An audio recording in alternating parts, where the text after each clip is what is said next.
10 ఏళ్లు బీఆర్ఎస్ నేతలు రాష్ట్రాన్ని దోచుకున్నారని ఫైర్ అయ్యారు కాంగ్రెస్ నేతలు. ఫోన్ ట్యాపింగ్ వంటి నీచపు పనులు తమ ప్రభుత్వం చేయదని చెప్పారు. బీఆర్ఎస్ పాలనలో అవినీతి అక్రమాలు బయటపడుతున్నాయన్నారు. తప్పు చేసిన వారికి శిక్ష తప్పదన్నారు కాంగ్రెస్ నేతలు.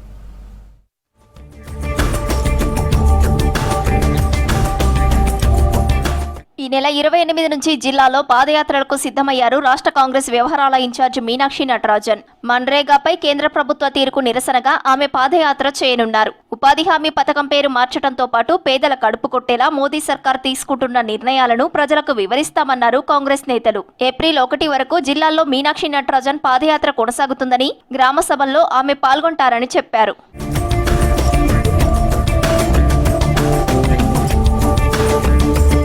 ఫోన్ ట్యాపింగ్ సీరియస్ నేరమన్నారు పీసీసీ చీఫ్ మహేష్ కుమార్ గౌడ్. ఒకరి సంభాషణ మరొకరు వినడం దౌర్భాగ్యమని, కేటీఆర్ టెలిగ్రాఫ్ యాక్ట్ చదవాలన్నారు. సొంత మనుషులు హంపీలో దావత్ చేసుకుంటే ట్యాప్ చేసి సమాచారం సేకరించారని చెప్పారు. టెలిఫోన్ యాక్ట్ తమకు తెలుసని, అలాంటి నీచపు పని తాము చేయబోమన్నారు మహేష్ కుమార్. బీఆర్ఎస్ నాయకులు స్టువర్టుపురం దొంగలని ఫైర్ అయ్యారు. మొత్తం కేసీఆర్ ఫ్యామిలీని అలీబాబా 40 దొంగల బ్యాచ్ అన్నారు.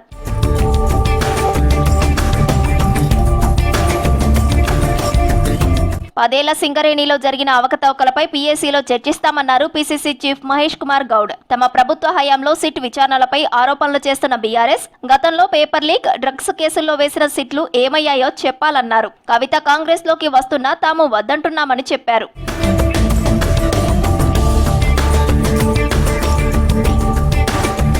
బీఆర్ఎస్ ప్రభుత్వం ఒక్క రైతు బంధు ఇచ్చి రైతులకు ఇవ్వాల్సిన మిగతా అన్ని స్కీములను బంద్ చేసిందన్నారు ప్రభుత్వ విప్ ఆది శ్రీనివాస్. రాజన్న సిరిసిల్ల జిల్లా వేములవాడ వ్యవసాయ మార్కెట్ యార్డులో రైతులకు పనిముట్లు, దివ్యాంగులకు ఉపకరణాలు పంపిణీ చేశారు.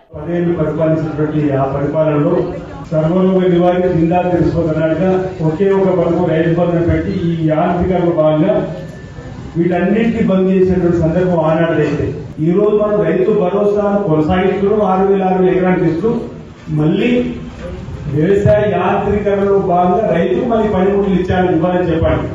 సన్నగా చిన్నగా రైతుకు ప్రభుత్వం అందించాలని చెప్పి నిర్ణయం తీసుకున్నాం. అలా 10 ఏళ్ళలో ఒక ట్రాక్టర్ వేసింది ఒకేసారి. ఆ ట్రాక్టర్ గురించి మీకు తెలుసు. కేటీఆర్ సొంత బావ, చెల్లె ఫోన్లను ట్యాప్ చేయించారన్నారు ప్రభుత్వ విప్ బీర్లా ఐలయ్య. అధికారం ఉన్నప్పుడు అందరి ఫోన్లు ట్యాప్ చేసి ప్రతిపక్ష నేతలను వేధించారన్నారు. బీఆర్ఎస్ హయాంలో జరిగిన పాపాలన్నీ ఒక్కొక్కటిగా బయటకు వస్తున్నాయన్నారు. అధికారం కోసం ఎంతపు నీచానికైనా ఒడిగట్టే కుటుంబం, అందులో ముఖ్యంగా కేటీఆర్ కుటుంబం. కేటీఆర్ చేసినటువంటి ఫోన్ ట్యాపింగ్ ఎన్నో కుటుంబాలను కూల్చేసింది.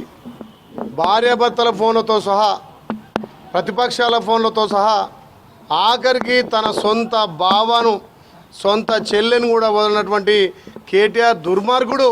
బీఆర్ఎస్ వర్కింగ్ ప్రెసిడెంట్ కేటీఆర్ పై రాష్ట్ర డీజీపీకి ఫిర్యాదు చేశారు Congress MLC Balmuri Venkat. Phone tapping విచారణ సందర్భంగా ఇన్వెస్టిగేషన్ ఆఫీసర్లను భయభ్రాంతులకు గురి చేసేలా మాట్లాడారని చెప్పారు. కేటీఆర్, హరీష్ రావుపై చర్యలు తీసుకోవాలని డీజీపీకి ఫిర్యాదు చేశారు బల్మూరి వెంకట్.